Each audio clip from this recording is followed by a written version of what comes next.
So this is that one watch that set me off this time last year on a huge journey of discovery in the watch world.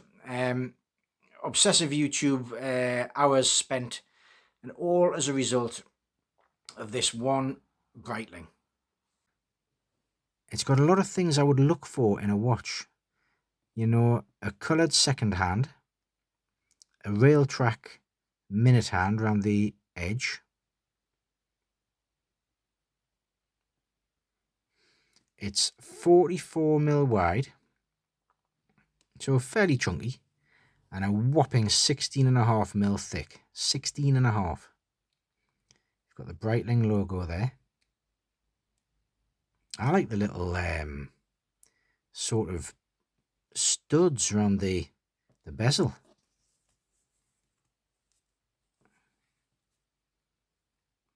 That's a helium escape valve. Something I'll never use because I don't even like water. And the case back, it's a heavy watch this. The case back, I don't know if Breitlings are still like this, but at this time, this era, 14, 15 years ago, that is a solid case back. That, you know, that is heavy. It's like a diving bell.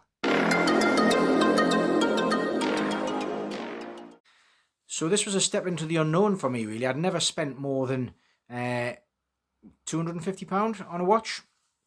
And this was just under £2,000. It was £1,900. And fully boxed, all the original papers.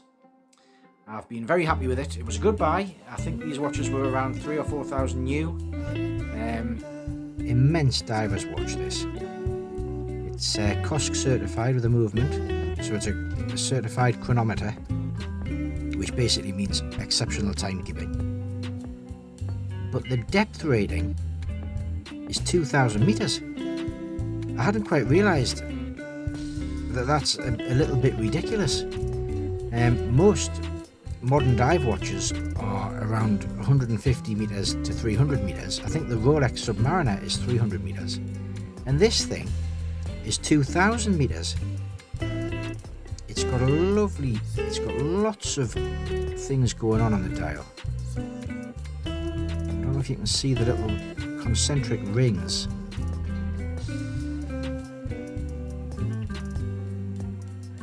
It's lovely. Cathedral hands, it doesn't have. It's got great lume, this watch.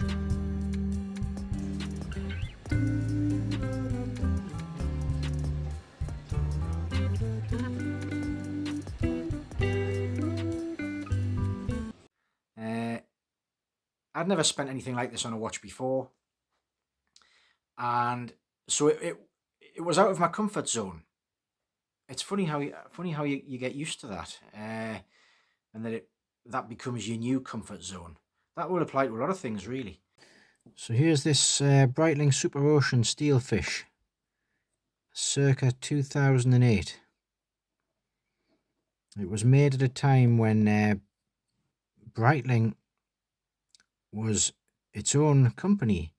I mean, it still is, really. It was passed through one or two families, and then it was bought by private equity firms in 2017, 2018. But it still is just Breitling. It's not owned by a larger group.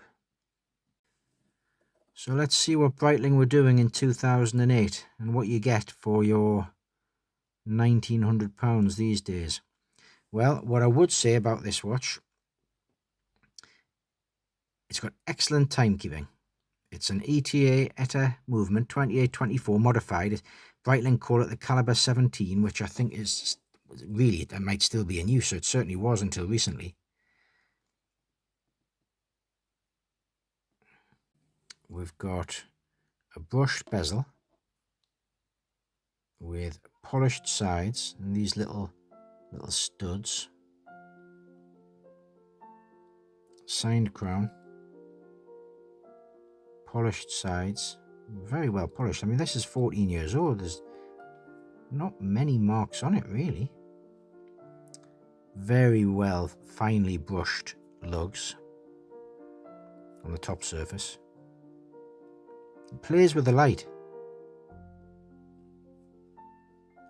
And then a thick polished case back with a lovely winged Breitling logo. I assume, and the depth rating on there, 2,000 meters, crazy. I assume the modern Superoceans have this. I don't know. But as far as I can tell, this is excellent quality, or it was in these days.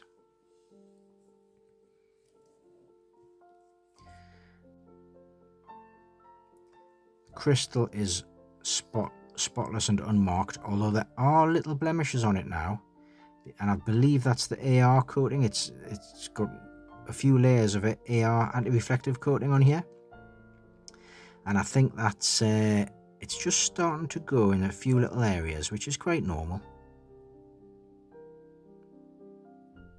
I love the rail track. Funnily enough, I was looking for a watch earlier this year, specifically with a rail track minute hand.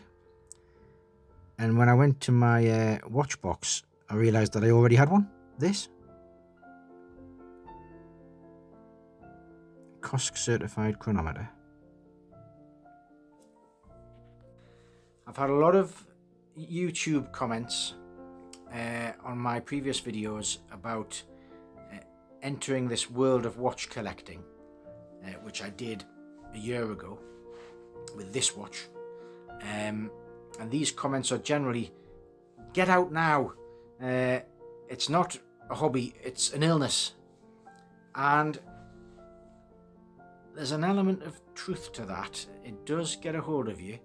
What I would say is that there are worse addictions, illnesses, hobbies to get into.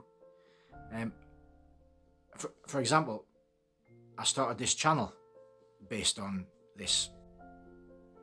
This has had a service. It had had a service before I got it. I still have they give you the spring and a couple of little cogs to prove that it's been done. So it's good for another 5 or 6 years, this.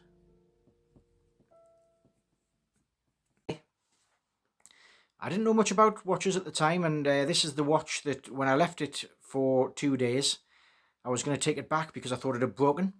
That's how little I knew about automatic watches. And this one watch has opened up a world of discovery. Very nicely packaged, this era of Breitling.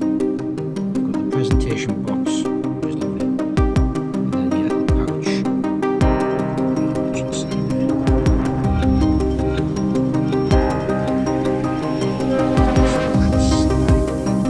Obviously, the 2,000 meter depth rating hasn't quite so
So there's two things to say about this watch really.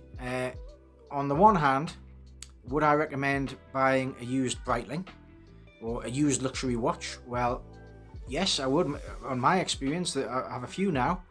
It's all been very positive. I'd much rather buy at what I consider a good value discount to the retail price. I like box and papers generally at this sort of price level, so I know that somebody's cared for it, and you can tell that somebody's cared for it when you look at the case and this sort of thing, and the crystal.